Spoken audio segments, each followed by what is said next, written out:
ቮይስ ሪከርድ ወጥቶ ነበር ልደተ ቃል እንደዚህ ይከፈለዋል ኦሬዲ ገንዘቡ ተሰብስቦ ሞልቶ ያንን ክፍያ ልደተ ቃል እኔ እና እሱ ተጠርተን እንደዚህ ይሄና 100 ሺህ ብር እንድትከፈላችሁ ተብለን ከዛ እኔ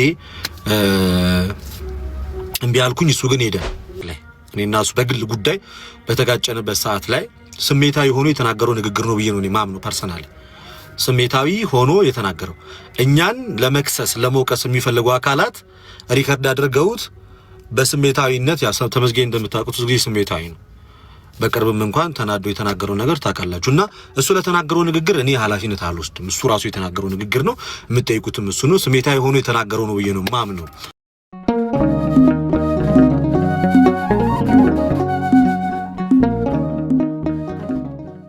ሀገረ ስብከት ስራ ያስኪያጅ ያ ወረቀት እኛ እናውቀውም ብሎ መልስ ሰጥቶበታል ስለዚህ አንድ ሰው አንድ መረጃ ኖሮት ወደ መድረክ ወጥቶ በሚናገርበት ሰዓት ላይ በመጀመሪያ ደረጃ የተጣራ ክሊር የሆነ ልክ የሆነ ነገር ይዞ መጥቶ ማውራት አለበት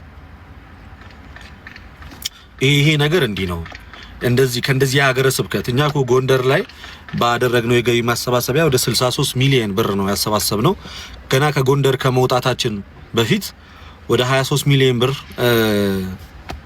ገብቶ ነበር እዛው ፕሮግራም ላይ ተሳትፌ ነበር እኔ ብቻ ከወዳጄ እስከ 1 ሚሊዮን ብር አካባቢ በጎ ፈቃደኛ በቀጥታ በደብረ ምጥማቅ ደብር ብር ገብቶ ጎንደር ላይ ተላቅሰን የተለያየ ነው እኮ ተላቅሰን ከህዝቡ ጋር መች ይለቃል የጎንደር ህዝብ ፍቅር ተላቅሰን እኮ ነው የተላቀቅነው በቃ መሄድ እየደበረን በጣም በሚገርም ዲዛይን የተሰራ የምስክር ወረቀት ሰጥተውን እግዚአብሔር ረድቶን ከንጉሳዊ አቀባበል ጀምሮ መቼም የናንተን ውለታ አረሳውም ጎንደር ላይ ያደረጋችሁትን ነገርና ስለዚህ በርካታ ፕሮግራሞች ተደርገዋል ተደራራቢ ፕሮግራሞች ከመደረጋቸው የተነሳ አንዳንድ ክፍተቶች ነበሩ እነዛም በእግዚአብሔር ቸርነት ታልፈዋል ስለዚህ ትልቁ ትችት ሲያስነሳ የነበረው የዋጋ ዝርዝር ተብሎ በሆነች ወረቀት የወጣው ነው የዋጋ ዝርዝር ተብሎ በሆነች ወረቀት ለመኝታ እንደዚህ ለቲክቶከር እንደዚህ እንደዚህ ተብሎ ተዘርዝሮ የመኝታ የቲክቶከር የአርቲስት የሞተርና ሙሉ ከዛ ማህተሙ ከታች ምን ይሁን ምን ያን ያህል ምን መረጃ በሌለው ነገር ያ ነገር ተጽፎ በጣም ለብዙ ሰዎች ተሰራጭቶ ብዙ ሰዎች ጋር ደርሶ ብዙ ሰዎች ብዙ ነገር ተናግረዋልና ያ መረጃ ልክ እንዳልሆነ በግልጽ ተደርጓል እውነቱን ለመናገር እኛ ከአንድ ቦታ ወደ አንድ ቦታ በመርሴስ ሰዓት ላይ ሎዛ ኢቨንት ባለቤቱ ዋናው አዘጋጅ የማርያም ወርቅ መምህር የማርያም ወርቅ ተሻገር ይባላል እጅግ ጽኑ ጠንካራ ወንድም ነው በቅንነት ለቤተክርስቲያን የሚያገለግል ሰው ነው የማርያም ወርቅ ስለዚህ ሎዛ ኢቨንት ህጋዊ ፈቃድ ያለው በቤተክርስቲያን መዋቅር ውስጥም በመንግስትም በቤተክርስቲያን መዋቅርም ያለ ኢቨንት ኦርጋናይዘር ነው መንፈሳዊ ፕሮግራሞች ላይ መሰረት ያደረገ ለምሳሌ የተለያዩ አይነት ጉባኤዎች ሲኖሩ ሊሆኑ ይችላሉ በትልቅ ደረጃ በሚሊኒየም አዳራሽ ደረጃ የሚዘጋጁ የገቢ ማሳሰቢያ ፕሮግራሞች ሊሆኑ ይችላሉ የሰርግ የክርስትና መንፈሳዊ ይዘታቸውን ባለቀቁ መንገድ ለሚዘጋጁት ፕሮግራሞች ፕሮግራም የሚያዘጋጅ አብያተ ክርስቲያናትን የሚያግዝ የሚረዳ ተቋም ነው ችግር ካለበትም በቀጥታ መጠየቅ ይችላል እስካሁን ባለው ድረስ ይሄ ነው እና ፕሮግራም በሚዘጋጅበት ሰዓት ላይ የገቢ ማሳሰቢያ ፕሮግራሞች አብያተ ክርስቲያናት ወይንም ደግሞ ሰበካ ጉባኤው ምንም ወደ ሎዛ ኢቨንት ጋር መጥቶ እንደዚህ ፕሮግራም አለኝ እና የሚገኘው ቤተክርስቲያናችን እንዲህ ነው በዚህ አይነት ደረጃ ነው ያለው እና ይሄንን ህንጻ ማሰሪያ ማስፈጸሚያ እንዲህ ብለው ከሰነድ ጋር ከሀገረ ስብከት ደብዳቤ ጋር ከሊቀ ጳጳሱ ደብዳቤ ጋር ፍቃድ ይዘው መጥተው እውነተኛ ትክክለኛ የባንክ አካውንት ይዘው ሲቀርቡ ህጋዊ የባንክ አካውንት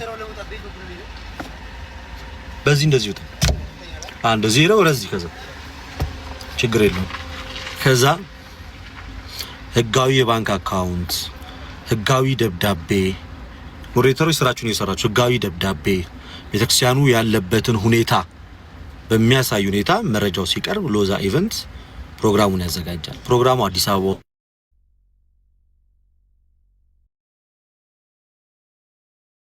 ይችላል ከአዲስ አበባ ውጪ ፕሮግራሙ ሊዘጋጅ ይችላል።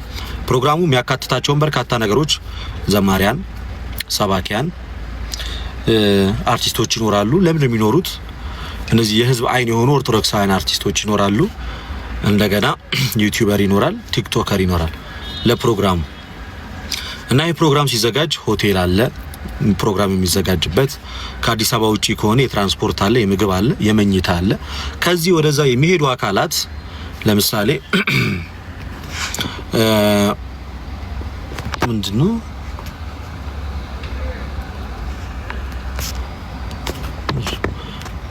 ሞዴሬተርስ እኔ ሐሳቤ እየተቆራረጠ ከማወራ ኮሜንቱን እንትምቱት።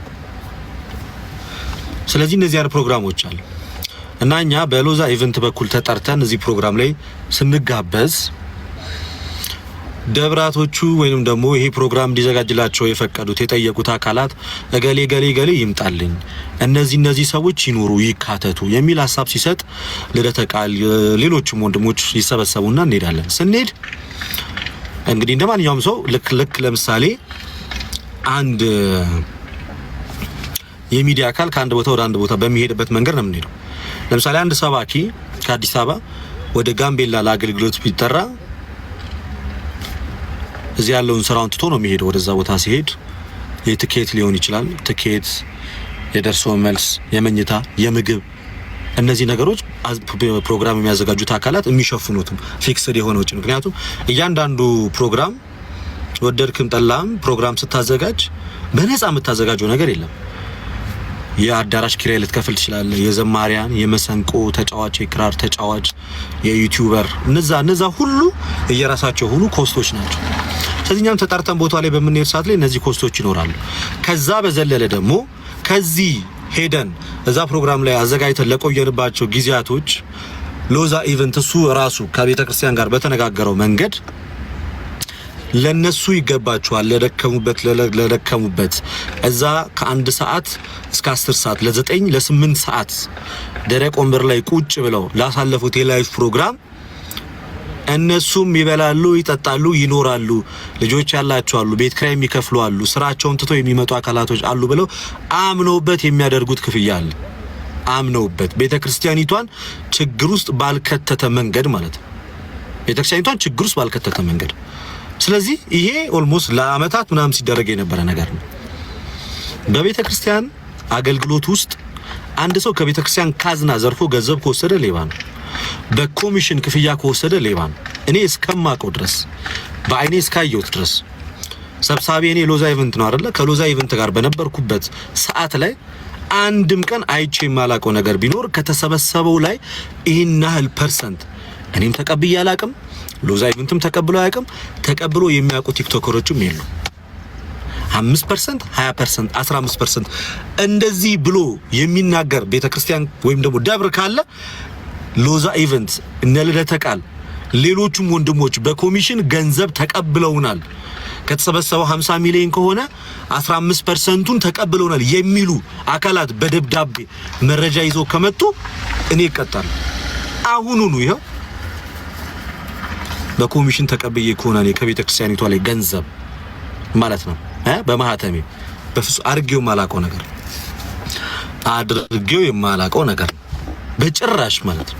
እኔ አይደለሁም ሎዛ ኢቨንትም አድርጎትም የማያውቀው ነገር። የትኛውም ቲክቶከር ከቤተክርስቲያኒቷ ላይ ከተሰበሰበው ላይ በፐርሰንት ወስደን ይሄር ነው ገንዘብ የለም። ነገር ግን እነሱ ራሳቸው ወደው ፈቅደው በልቦናቸው አምነውበት የሚያደርጉልን ነገር አለ። ልክ ለመምህራን እንደሚያደርጉት ለዘማሪያን እንደሚያደርጉት። ለምሳሌ ኢትዮጵያ ኦርቶዶክስ ተዋሕዶ ቤተክርስቲያን ማስታወቂያ ስታሰራ ኢቢኤስ ጋር ሊሆን ይችላል፣ ወይም ደግሞ ጋዜጣዊ መግለጫ ለመስጠት ስትፈልግ የሚዲያ አካላቶችን ሰበስባለች። ተስማምታ ነው፣ በፐርሰንት አይደለም የምትከፍላቸው። ተስማምታ ለሚሰጡት የሚዲያ ሽፋን ትከፍላለች አይደል? እሷም ደግሞ ማስታወቂያ ላሰራ ብትል ይከፍሏታል ቤተክርስቲያንን። ልክ እንደዛ አብያተ ክርስቲያናት ያመኑበትን ክፍያ በሎዛ ኢቨንትስ በኩል ለሚመጡት የሚዲያ አካላቶች የሚከፈል ክፍያ አለ። ያ ስርቆት አይደለም፣ የሥራ ክፍያ ነው። እንደ አንድ የሚዲያ አካል ማለት ነው እንጂ ከሚሰበሰበው ከጠቅላላ ከሚሰበሰበው ገንዘብ ላይ ይሄናል ፐርሰንት ታመጣላችሁ፣ የኛ ድርሻ ይሄ ነው፣ የናንተ ድርሻ ይሄ ነው የሚል አግሪመንት ኖሮ አያውቅም፣ ሊኖርም አይችልም። እና እንደዛ አይነት ኦፊሻል የሆነ ሰነድ ያላችሁ ሰዎች በህግ ልትጠይቁን ፍለፊቱ አውጥታችሁ ልታዋርዱን ትችላላችሁ። መቼም ሎዛ ኢቨንትም በየትኛውም መንገድ ላይ ከየትኛውም ገዳማት ላይ በፐርሰንት የተቀበለው ክፍያ እና ለኛም የከፈለው ክፍያ የለም። ተባብረንም አናቅም። እንደዚህ አይነት ነገር ከምንጸየፈውም ነገር ቢኖር አንዱ እሱ ነው። አብያተ ክርስቲያናት እንኳን እንደዚህ አይነት አስተሳሰብ ኖሯቸው ገዳማት ይሁኑ ደብራት እንደዚህ አይነት አስተሳሰብ ኖሯቸው እንኳን ወደኛ ሲመጣ ሎዛ ኢቨንት ጋር ሲመጣ መልሱ የሚሆነው ምንድነው? የመጀመሪያው መልስ በኮሚሽን የሚባል ስራ የለም። ከቤተ ክርስቲያን ላይ ከሚገኘው ገቢ ይሄን አልካፈላለሁ የሚል ስምምነት የለም። እንደዛ አስባችሁ ከመጣችሁ ተመልሳችሁ ሂዱ ተብሎ ነው የሚሸኙት በዛ ማይንድ እንኳን ሲመጡ። ስለዚህ ይሄን ያህል ነው ያለው ነገር። ግልጽ አደርግላችኋለሁ ብዬ አሰብኩት ይሄንን ነው።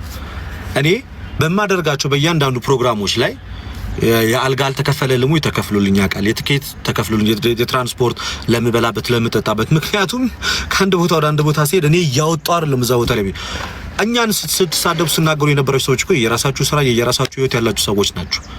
ስለዚህ እንደዛ አይነት ቦታ ላይ ስንሄድ እኔ በራሴ የአየር መንገድ ትኬት እየከፈልኩኝ የመኝታዬን እየከፈልኩኝ አይደለም እዛ ጋር ቁጭ ገይ ማሳሰብ ፕሮግራም አድርገው።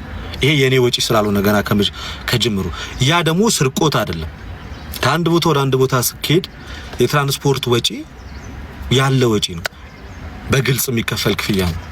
እኔ ኪስ አይገባ፣ ኢቨንት ኦርጋናይዘር ኪስ አይገባ። አገልጋዩ ሲመጣ ለሚበላበት የሚጠጣበትና ለሚያርፍበት ይሄ ተገቢ ነው። እና አቡነ አብርሃምም ተናግረዋል እኮ።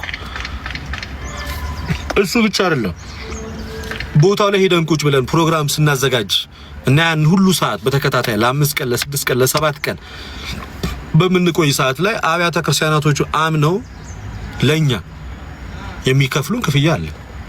ያ ክፍያ ግን ቤተክርስቲያኒቷን የሚጎዳ ቤተክርስቲያኒቷን ኪሳራ ውስጥ የሚከት ቤተክርስቲያኒቷን የመበዝበዝ እና በፐርሰንት የመካፈል ክፍያ ሆኖ ማያውቅ አንድም ቀን እንደዚህ አይነት መንገድ እኔ አይቻላል። በግሌ አለ የሚል ሰው ካለ መቶ ሊናገር ይችላል። የመጨረሻ አንድ ሳልናገር ማላልፈው ነገር ተመስገን የጌታ ልጅ በኔ ዙሪያ ከማን ጋር እንደተነጋገረ አላውቅም። ቮይስ ሪከርድ ወጥቶ ነበረ። ልደተ ቃል እንደዚህ ይከፈለዋል ኦሬዲ ገንዘቡ ተሰብስቦ ሞልቶ ያንን ክፍያ ልደተ ቃል እኔ እና እሱ ተጠርተን እንደዚህ ይሄና 100 ሺህ ብር እንድትከፈላችሁ ተብለን ከዛ እኔ እምቢ አልኩኝ። እሱ ግን ሄደ ብሎ የተናገረው እሱን ጠይቁት። ስለዛ ሆኖ የተናገረው ንግግር ነው ብዬ ነው እኔ ማምነው ፐርሰናሊ። ስሜታዊ ሆኖ የተናገረው እኛን ለመክሰስ ለመውቀስ የሚፈልጉ አካላት ሪከርድ አድርገውት በስሜታዊነት ያሰብ ተመስገን እንደምታውቁት ብዙ ጊዜ ስሜታዊ ነው። በቅርብም እንኳን ተናዶ የተናገረው ነገር ታውቃላችሁና እሱ ለተናገረው ንግግር እኔ ኃላፊነት አልወስድም። እሱ ራሱ የተናገረው ንግግር ነው። የምትጠይቁትም እሱ ነው። ስሜታዊ ሆኖ የተናገረው ነው ብዬ ነው ማምነው። ምክንያቱም እኔ ነኝ ራሴን የማውቀው። እሱ የተናገረኝ አይነት ሳልሆን እኔ ነኝ ራሴን የማውቀው። ያ በስሜታዊነት የተነገረ ንግግር ነው እንጂ እናም ደግሞ በሱ ዙሪያ ላይ ጥያቄ ያላችሁ አካላቶች ካላችሁ የተናጋሪውን ነው መጠየቅ ያለባችሁ። ከየት አምጥቶ ምን አይቶ በምን አይነት መንገድ ተናገረው የሚለው ራሱ ነው መናገር ያለባችሁ። እኔና ተመስገን በመካከላችን ክፍተት ነበረ ግን ከእንደዚህ አይነት ነገር ጋር የሚያገናኝ ሳይሆን የግል ወንድማማች ጸብ ነበር። ያን ጸባችንን ፈተነዋል። ያን ንግግርም አይ ቲንክ የቆየ ንግግር ነው ይመስለኛል። እኔ ከሰማሁት ቆይቻለሁ እና እንደዚህ ማለት አልነበረብህም እንደዚህ መናገር አልነበረብህም ብዬ ገጽሻለሁ። ያላየኸውን ያልተቀበልኩትን እንዲህ ሲደረግ ለኔ ያላየኸውን ነገር ስም የማጥፋት ደረጃ ነው ያደረከው ብዬ በቀጥታ እሱን ነገር ይወቃል። እና ይሄ የተናገርከው ንግግር ደግሞ እኔን ሁሉ ጊዜ ሲያሰደብ የሚኖር ነው። ማብራሪያ መስጠት በምትችልበት ሰዓት ላይ ማብራሪያ ሰጥ ብዬ ለሱም ነግሬዋለሁ። እሱም ባደረገው ነገር አጽኖ ተሰስቶ ስሜታዊ ሆኖ የተናገረው ንግግር እንደሆነ አስረድቶኛል። እኔም በዛው ይቅር ተባብለን ይሄው አለን። ስለዛ ሞር በዛ ጉዳይ ላይ 100 ጊዜ ቮይስ የሚነሳ ከሆነ የኔ መልስ ይሄ ነው። ባልዋልኩበት ነው ውላል የተባልኩት፣ ባልተቀበልኩት ነው ተቀበላል የተባልኩት። ያንን አላቅም። ሞር ደግሞ የተናገረው አካል ደግሞ እንዲህ ነው በዚህ ምክንያት የተናገርኩት ብሎ ማስረዳት ይችላል። እሱ ላይ ብዙ ጊዜ ነው ያላባክንም። ሌላኛው እንግዲህ የሆነች የወጣች አጭር ወረቀት ናት። ሁለት አይነት ወረቀቶች ነው የወጡት። አንደኛ ቀይ ሃይላይት የተደረገባቸው ዋጋቸው ላይ፣ አንደኛ ደግሞ የኤአይ ጄሚኒ ምልክት አለባታለች። ዋጋ ዝርዝሩ እንኳን ግልጽ ያልሆነ፣ በዚህኛው በኩል ደግሞ ሞዲፋይ ሆኖ ይወጣል። የሀገረ ስብከት ደብዳቤም እንዳልሆነ፣ የደብር ደብዳቤም እንዳልሆነ፣ ወይም ሰነድ እንዳልሆነ፣ ማህተም የሌለው፣ እውቅና የሌለው፣ የስራ አስኪያጅ የምንም አይነት ፊርማ የሌለው ድብዝዝዝ ያለ እርጥብ ማህተም የሌለው ደብዳቤ፣ በዛ ምክንያት የብዙዎቻችን ስም ጠፍቷል። ያ ሀገረ ስብከቱን የሚወክል እንዳልሆነ ተናግረዋል። ስለዚህ ባጭሩ ከዚህ በፊት ቀስ ብዬ አስረዳቸዋለሁ ያልኩት የነበረው ጉዳይ ይሄ ነው። የተለየ የተወሳሰበ ነገር አላደረግንም። ሌላኛው እንዴት ክፍያ ይከፈላችኋል? እኔ እኮ በነፃ ለበረከት የሚሰሩ ነው የሚመስለኝ የሚል ከብዙ ሰዎች አይቻለሁ። እውነቱን ለመናገር በቤተ ክርስቲያን ብዙ ሀብት ያላት ናት። ግልጽ በሆነና በትክክለኛው መንገድ እኔ ንዋየ ቅድሳት ሻጭ በሆን በቤተ ክርስቲያን ምክንያት እየሰራው ነው ማለት ነው። ወንጀል አይደለም። ከቤተ ክርስቲያን ጋር አብሮ በትክክለኛው መንገድ ቤተ ክርስቲያኒቷን በማይጎዳት መንገድ ስራ መስራት ግልጽ በሆነ መንገድ ይህ ኃጢአት አይደለም። ሌባም አያስብልም፣ አስብሎምም አያውቅም። እኔ ለስብከት አገልግሎት የሆነ ቦታ ላይ እና ብባል ወይ ደግሞ አንድ ሰባኪ አንድ ዘማሪ አንድ ሰባኪ አይደለም አንድ ጳጳስ ከአንድ ቦታ ወደ አንድ ቦታ ቢጠራ ተገቢውን ማድረግ ያለበትን ነገር ደብሩ፣ ሰበካ ጉባኤው፣ እዛ ጋር ያሉት ሰዎች ያደርጋሉ። ያ የሚያደርጉት በእለቱ በገብርኤል ንግስ ላይ ከተሰበሰበው ገንዘብ በኮሚሽን ነው የሚከፍሏቸው አይደለም። አምነው ገና ሲጠሯቸው ማድረግ ባለባቸው መንገድ ነው የሚያደርጉት። ሰባኪያን ዘማሪያን ደብር ላይ ሲያገለግሉ አውደ ምሕረት ላይ ሲሰብኩና ሲናገሩ በዓለ ንግስ ቢሆን ሰው ሙዳይ ሙጻት ውስጥ የሚያስገባውን ከዛ ቆጥሮ አምጥቶ ነው የሚሰጣቸው አይደለም። ገና ከመምጣታቸው በፊት ተነጋግረው ነው የሚከፍሏቸው። ዘማሪያን ሲዘምሩ ይከፈላቸዋል፣ ሰባኪያን ሲዘምሩ ይከፈላቸዋል፣ ዩቲዩበሮች ላይቭ ስትሪም ሲያስተላልፉ ይከፈላቸዋል። ቲክቶከሩ ላይቭ ስትሪም ሲያስተላልፍ ሲከፈለው ለምንድን ነው በጣም ኃይለኛ ድምጽና ጩኸት የሆነው? ለምንድን ነው ቲክቶከሩ ላይ ብቻ ትኩረት?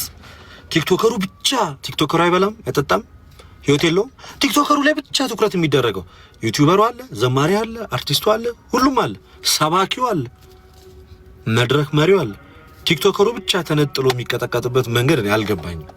ስለዚህ ሞር እኔ ግልጽ ማድረግ የምፈልገው ነገር ሎዛ ኢቨንት ሆነ እኔ የማውቃቸው ሚዲያዎች ራማ ሚዲያ የሚሆን ሎዛ ኢቨንት በፐርሰንት ክፍያ እኔ አይቻላቅ። ሎዛ ኢቨንት ስፔሻሊ ብዙ ጊዜ በእንደዚህ አይነት የበረከት ስራዎች ላይ የተሳተፍነው በሎዛ ኢቨንት አማካኝነት ነው። ስለዚህ ሎዛ ኢቨንት ከየትኛውም ቤተክርስቲያን ላይ በፐርሰንት የተቀበለው ክፍያ የለም። እዚህ የት ነው ግሸን ማርያም የሄድን ሰዓት ላይ አዘጋጅ የነበረው ሎዛ ኢቨንትስ ነው። ከአርቲስቶች ጋር ከሌሎች አርቲስቶች ጋር እዛ ፕሮግራም ላይ ተሳትፍ ያለው ነው። 5 ቀን የቆየ ነው። ወደ 150 ሚሊዮን ብር የተሰበሰበው አጠቃላይ ካሽ ወደ 150 ሚሊዮን ብር የተሰበሰበው ማንም ሰው 5 ሳንቲም በፐርሰንት ከዛ ላይ የነካ የለም። ራሳቸው ሰበካ ጉባኤው እዛ ለቆየንበትና ላደረግነው ነገር ወደው ፈቅደው እንዲህ አድርጉልን ሳንል በራሳቸው ፈቃድ ያደረጉት ነገር ግን አለ። እሱንም ገና እዛ ከመምጣታችን በፊት። ስለዚህ በኮሚሽን ነው የሚሰራው ከተባለ ስራው ከተሰራና ካለቀ በኋላ በጋራ አካውንት ከፍተህ ነው ከዛ ላይ ነው የምትቀበለው። እንደዚህ የሚባል ነገር ነው አይቼ ማለት ነው። እስካሁን ደግሞ በኮሚሽን ነው እያሉ የሚናገሩት አካላት በኮሚሽን የተከፈለበት ደብዳቤ የሚሆነ ማስረጃ እና መረጃ አላቸው እነዛ ሰዎች? የላቸው። አንዱም የለውም። አንዱም በዚህ ውል ያለው ነገር ከሆነ ውሉ ላይ ሎዛ ኢቨንት ከነዚህ አይነት ሰዎች ጋር ሲዋዋልና መሰረታዊ በሁለት ማህተም የተመታ ወረቀት ላይ ከሚገኘው ጠቅላላ ሂሳብ ህዝቡ ከሚሰጠው ገንዘብ ላይ ይሄን ያህል ብር ትሰጡኛላችሁ የተባለበት አንድ ቦታ ይል እኛም እናንተ ህዝበ ክርስቲያኑ ካስገባችኋት ብር ላይ 5 ሳንቲ ወስደናናቀ 5 ሳንቲ እናንተ ካስገባችኋት ገንዘብ ላይ ሎዛም ነክቶ ያቀም እኛም ነክተናናቀ እናም ደግሞ እኛ ለማንም ሰው የግል አካውንታችንም ልከን አናውቅም። እኔ በግሌ ለማንም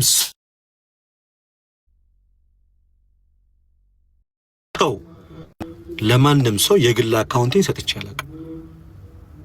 እናንተ ካሰባሰባችኋት ላይ ገንዘብ ሽራፊ ሳንቲም ነክተን ማናውቅ። ስለዚህ አብዛኛው ነገር ገንዘብ ይከፈላችኋል ወይ? አዎ። በፐርሰንት ግን ተከፍሎን አያውቅም። በፐርሰንት ተከፍሎን አያውቅም። አበደን አለቀ። በቃ እናንተ በጣም ህዝቡ የጮሁ እና ያንጫጫው ሌባ ያስዋሉ በፐርሰንት ይከፈላችኋል፣ ተከፍሎን አያውቅም። ልክ አቡነ አብርሃም የተናገሩት ንግግር ነው። የአልጋ የመኝታ የምግብ ተከፍሏቸው እዚህ ድረስ መጥቶ ላገለገሉበት ወዶ ፈቅዶ ደብሮ የሚያደርገው ክፍያ ካለ አለ። በፐርሰንት ግን አይደለም። በቃ አለቀ። ሆኖም አያውቅም፣ ተከፍሎንም አያውቅም። እና እናንተ ሚዲያ ላይ ያወራችሁትና ያራገባችሁት ሞር ለፕሮቴስታንቱ ነው ግብአት የሆነው። በትምህርት ሲቀጠቀጥ የነበረ ተስፋ የቆረጠ ፕሮቴስታንት ነው ቀን በቀን የጸጋዬን ቪዲዮ እየለቀቀ ያለው። ስፒኪንግ ኦፍ ጸጋዬ እጅግ በጣም የሚቸኩል ሰው ነው። ቅድምም እያወራሁት ነበር እጅግ በጣም እና ያንተ ችኮላና ያንተ ነገሮችን ለማውራት መሮጥ አንተንም አማኞችንም ወንድሞችንም ዋጋ ያስከፍላል። አንተም ዋጋ ትከፍልበታል። ያሳፍራል። ምንም ማህተም የሌለበት ከየት ነው ያመጣኸው? ከሌላ ከፌስቡክ ወስጄ ፌስቡክ ላይ የለቀቀው ሰውዬ ያ ትክክለኛ መረጃ ይሁን በምን አወቅ? ማህተሙ እርጥብ ማህተም ይሁን አይሁን በምን አወቅ? ከየት ደብር ይሁን ብድግ ዩቲዩብ ላይ ልጥፍ፣ ብድግ ቲክቶክ ላይ ልጥፍ፣ ብድግ እዚህ ላይ ልጥፍ፣ የቲክቶከር ጉድ ብድግ ልጥፍ። ለእንደዚህ ተከፈላችሁ፣ ለእንደዚህ ተከፈላችሁ። የያዝከው ወረቀት አንድ ፔፐር የተማረ ሰው አንድ ፔፐር ሄዲንግ ይኖረዋል። አንድ ማህተም ነው ሄዲንግ አይኖረው። እሺ ሰነድ ነው እንበል ከሆነ ፓድ ውስጥ የወጣ አትሊስት ያ ወረቀት ማህተም ከሌለው ማን አዘጋጀው ይባላል? ከየት ደብር ወጣ ይባላል? ማን ሰጠ ይባላል? እሺ እንዴት ባልተጨበጠ ባልተያዘ ነገር ተነስቶ ቪዲዮ ይሰራል? አከታትሎ ለዛው አንተ በሰራው ቪዲዮ ማን ተጠቀመ? ቤተክርስቲያን ተጠቀመች? ማንም አልተጠቀመም። ወንድሞችን ሚዲያ ላይ አሸማቃቸው ምናምን ቢወጡ አንወጣም መቼም በርግጥ አለን። ማን ተጠቀመ? ማንም አልተጠቀመ። የምናደርጋቸው እንቅስቃሴዎች ላይ በጣም ግራና ቀኙን አይተን የምናወራው ነገር ሪከርድ ተደርጎ የሚቀመጥ ነገር ነው። የምንይዘው የምናቀርበው መረጃ ኦፊሻላዊ መረጃ መሆን አለበት። በቃ ትክክለኛ መረጃ ለክስ ለወቀሳ የሚመች ብቻ። ከዚህ ውጪ ነፃ በሆነ መንገድ አጥቶ መናገር ግን ለኔ አግባብ ነው ብዬ አላስብም። እና እኔ እንደ አንድ ወንድም የምታረጋቸው ነገሮች በጣም ነው የሚመቹኝ። የቤተክርስቲያን ቅናት ደስ ይለኛል፣ ወደዋለሁ፣ ደግፋለሁ። ብዙ ጊዜ ተቀራርበን እናንተ በውስጥ አውርተንም እናውቃለን። በአሁኑ ግን ትንሽ ራሽ የሆነ ነገር ነው ያደረከው። በጣም ራሽ ነው፣ ችኮላ የበዛበት ነው። ሶሪ በጣም መረጃ የተደገፈ አይደለም። በጣም ለማሳጣት የሄድክበት መንገድ ልክ አይደለም። እሱ ነገሩ መስተካከል አለበት እና በቅንነት የምሰጠው አስተያየት ነው። ስለዚህ እውነታው ይሄ ነው። በቃ እኔ ግልጽ አድርጌ ስነግራችሁ the truth is this በቃ ያለው ፋክት ይሄ ነው። እኔ በጣም እኔ እየከበደኝ ከምሳተፍበት ፕሮግራም አንዱ ይሄ የገቢ ማሰባሰቢያ ፕሮግራም ነው። በጣም እየከበደኝ የምሄድበት እኔ ኮንተንቴ መጽሐፍ ቅዱስ መስጠት ነው፣ ለፕሮቴስታንት ምላሽ መስጠት ነው፣ ዲቤት ማድረግ ነው፣ መማማር ነው። this is my content። ይሄ ነበር የኔ ኮንተንት። እውነቱን ስነግራችሁ አብዛኛውን ጊዜ ማሳለፈው በዚህ ነበር እና ግሸን ሄድኩኝ። ግሸን ቤተክርስቲያን ስሄድ በአጋጣሚ የምር ክፍያ ይከፈለኝ አይከፈል አላውቅም ነበር። ግሸን ስሄድ ሲነግሩኝ ገና ግሸን ትሄዳለህ ስባል በጣም ደስ አለኝ። አይቼው ስለማላውቅ ቦታውን ለማየት ነው። ከዛ እንደዚህ ሄዳችሁ ትመጣላችሁ ለእናንተ ሞራል እንዲሆን መንገድ ላይ እንኳን የሆነ ነገር እንኳን መብላት ቢያሰኛችሁ ምናምን ብለው የሆነ ያህል ገንዘብ ተሰጠኝ። ገረመኝ። ኦኬ እንደዚህ አልጠበቅኩም ነበር። ኦኬ እሺ ይሆናል። ግን ከሚሰበሰበው ላይ አለመሆኑ አትሊስት ቀድሞ ስለሆነ የሰጡኝ ከሚከፈለው አለመሆኑ ተረድቻለሁ።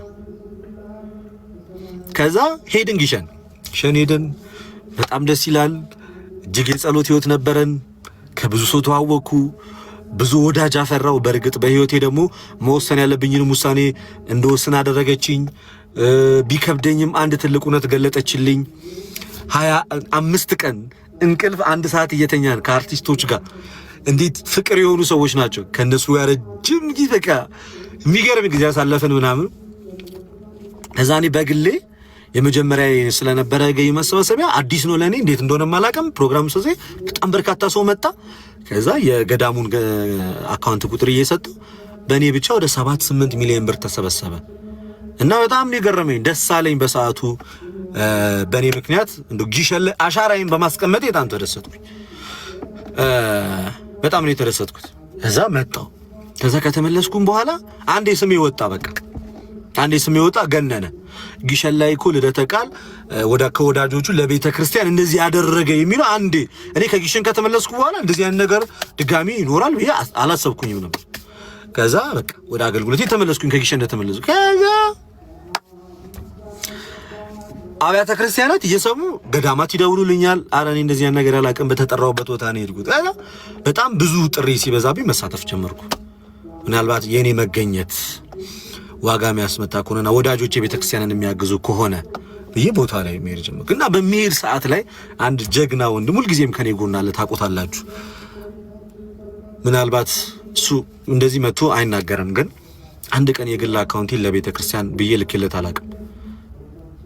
አንድ ቀን መጥቶ መናገር ይችላል።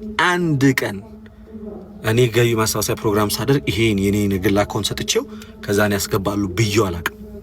የቤተክርስቲያን አካውንት ሰጥቶ ለቤተክርስቲያን ያስገባ እና እኔ እነዛ ፕሮግራሞች ላይ በተከታታይ በመሳተፌ ቤተክርስቲያኔ ተጠቀመች። ቤተክርስቲያኔ ተጠቀመች። ወዳጆቼ ተጠቀሙ። ቤተክርስቲያኔ ተጠቀመች። ወዳጆቼ ባደረጉት በቃ ይሄው ነው ያለው ነገር እንጂ ከዛ ይዘለል ነገር የተለየ ነገር የለውም። ስለአዳመጣችሁኝ ስለሰማችሁኝ ከልብ አመሰግናለሁ እና ብዙም ባታስጨንቋቸው ወንድሞቻችን ቲክቶከሮችን። ሎዛ ኢቨንትም ቢጠየቅ በፊት ለፊት እንኳን መልስ መስጠት የሚችል ነው። ቢጠየቅ እንኳን በፊት ለፊት መልስ መስጠት የሚችል ነው። አሁን ግን ከዚህ በኋላ ጽድት ያሉ ትምህርቶችን ነው ማስተምራችሁ ከዚህ በኋላ እና የበደልኳችሁ ነገር ካለ ከወዲሁ እኔም ያጠፋሁት የበደልኩት ነገር ካለ ይቅርታ አድርጉልኝ። በቃላትም ያስከፋችሁ ነገር ካለ ይቅርታ አድርጉልኝ። ቤተክርስቲያኔን በድዬሽ ከሆነ ቤተክርስቲያንን ይቅርታ ጠይቃለሁ። እኔ ትዕቢተኛ ሰው አይደለሁም። አባቶችን እሰማለሁ፣ በዙሪያ ያሉትን ሰዎች እሰማለሁ፣ አዳምጣለሁ። ትዕቢት የለብኝም። ሲነገረኝ አዳምጣለሁ እና ያስከፋሁት የበደልኩት ነገር ካለ አልሰረኩኝም። ግን ከቤተክርስቲያኔ እውነቱን ስነግራችሁ ከቤተክርስቲያኔ አልሰረኩኝም። ቤተክርስቲያኔ ግን ከፍላ ታውቃለች ወይ? አዎ በለስ ሰርቂያት ሳይሆን ይህን ስላደረክ ብላ ከፍላኝ ታውቃለች። አልዋሽምስ ግን አልሰረኳትም። አክስሪያትም አላቅም፣ ሰርቂያትም አላቅም እና ይሄ ነው የምለው።